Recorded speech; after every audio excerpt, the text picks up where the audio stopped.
ॐ अथ श्री सप्तश्लोकी दुर्गा।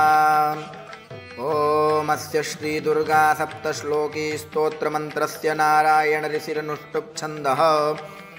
श्री महाकाली महालक्ष्मी महासरस्वत्यो देवताः श्री दुर्गा प्रीत्यर्थं सप्तश्लोकी दुर्गा पाठे विनियोगः।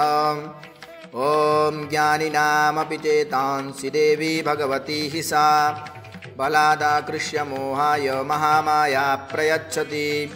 दुर्गे स्मृता हरसि भीतिमशेषजन्तो स्वस्थैः स्मृतामतिमतीव शुभां ददासि। दारिद्र्यदुःखभयहारिणिका त्वदन्या सर्वोपकारकरणाय सदार्द्रचित्ता। सर्वमङ्गलमाङ्गल्ये शिवे सर्वार्थसाधिके शरण्ये त्र्यम्बके गौरी नारायणि नमोऽस्तुते। शरणागतदीनार्तपरित्राणपरायणे सर्वस्यार्तिहरे देवी नारायणि नमोऽस्तुते। सर्वस्वरूपे सर्वेशे सर्वशक्तिसमन्विते भयेभ्यस्त्रायिनो देवी दुर्गे देवी नमोऽस्तुते। रोगानशेषानपहंसि तुष्टारुष्टा तु कामान् सकलानभीष्टान्। त्वामाश्रितानान्न विपन्नराणां त्वामाश्रितायाश्रयतां प्रयान्ति।